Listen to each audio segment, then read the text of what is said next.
존경하는 국민 여러분, 김진표 국회의장님과 선배 동료 의원 여러분, 시대전환 조정원입니다. 저는 10월 29 할로윈 참사 국정조사에 대해 반대하기 위해 자리에 섰습니다. 이번 국정조사가 정치조사가 되어 또다시 희생자와 유가족을 정쟁의 소용돌이로 끌어들이고 국민적 분열을 조장하지는 않는지 걱정을 지나칠 수 없었기 때문입니다. 이태원 참사가 우리에게 던지는 메시지는 처절하고도 분명합니다. 대한민국은 아직도 생명에 대한 소중함과 절박함이 너무나도 빈곤한 사회입니다. 158명의 생떼 같은 젊은이가 수도 서울의 한복판에서 압사당할 수 있을 정도로 안전 시스템은 부실한 사회입니다.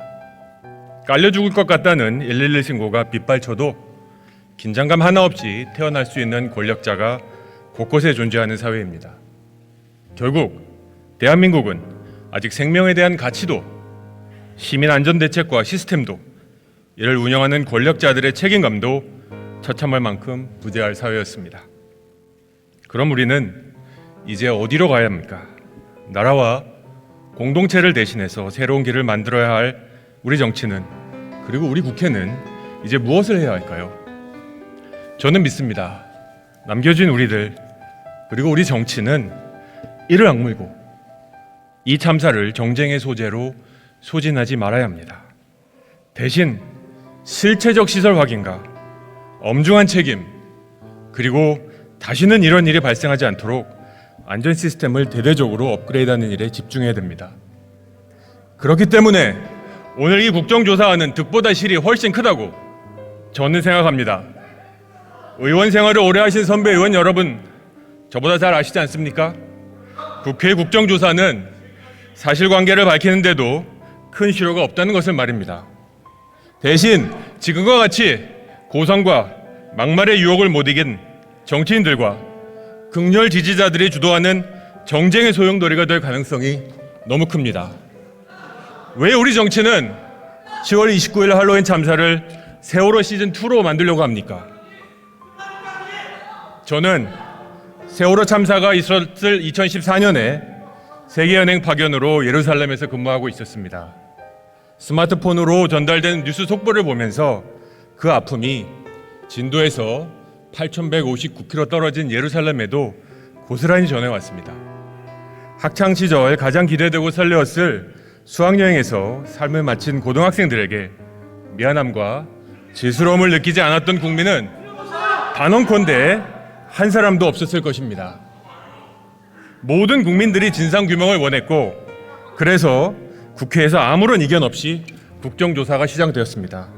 하지만 결과적으로 사실규명, 책임자 처벌, 대안 제시란 측면에서 모두 유의미한 흔적을 남기진 못했습니다.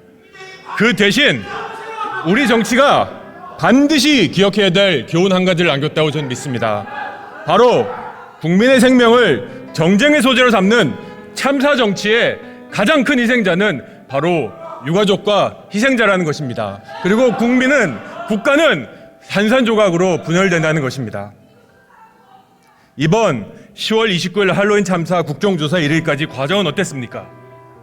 합의 과정에서 희생자를 위한 진심보다 정치적 유불리에 따라 조사에 참여할지 말지가 결정된 거 아닙니까? 한쪽은 당대표를 향해 오는 대정동 수사에 관한 관심을 희석시키기 위해서, 또 한쪽은 여소야대의 예산을 통과시키기 위해서 협상하면서 과연 고인들과 희생자들이 중심에 있었는지 저는 물어보고 싶습니다. 그렇습니다.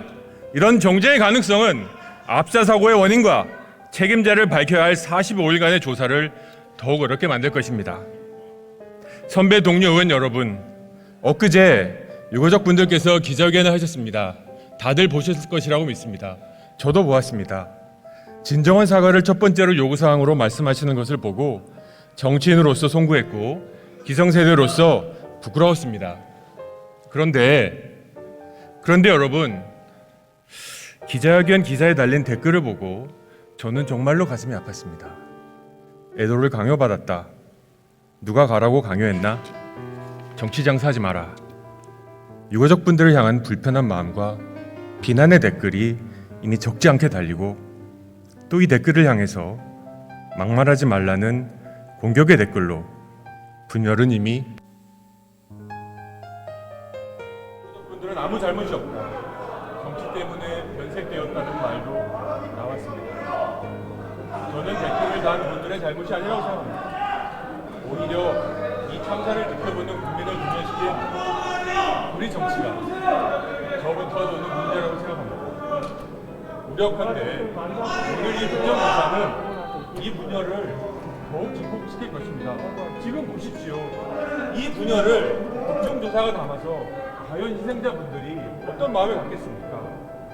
오늘 저녁에는 우리 모두가 정말 오래간만에 하나가 되어서 태극 전사들을 응원하기 위해 마음은 광장으로 힘이 앞으로 모일 것입니다. 그런데 주말이 되면 모두 하나로 모였던 그 광장에서 어떤 이들은 대통령 퇴진을 외치고 또 어떤 이들은 대통령을 지지하는 맞불 집회를 열 겁니다.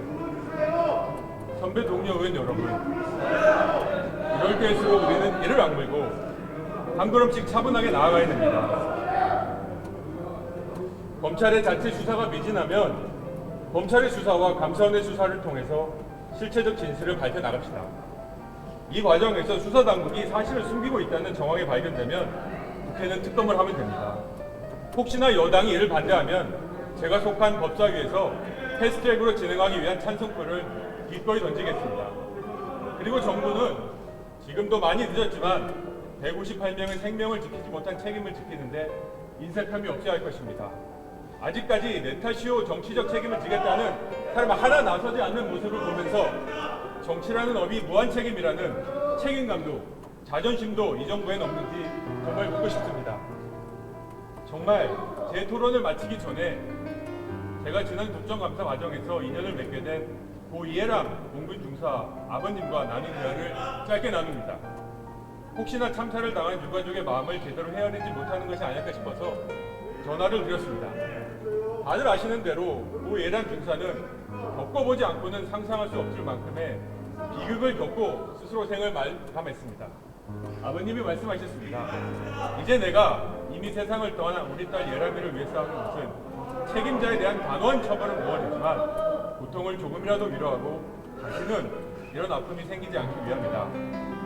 여러분, 제 토론이 끝나면 여러분 각자 이름을 걸고 투표를 하실 것입니다. 지금 단 한 번만이 앞도 우리 각자의 당적보다 우리의 국적이 소중하다는 것을 한번 기억해 주시기 바랍니다. 우리 각자의 이름을 걸고 이 대한민국, 이 후배들과 우리 자녀가 살 대한민국이 지금보다도 더 갈라질 수는 없다는 생각으로 여러분 반대해 주십시오. 여러분 기권해 주십시오. 감사합니다.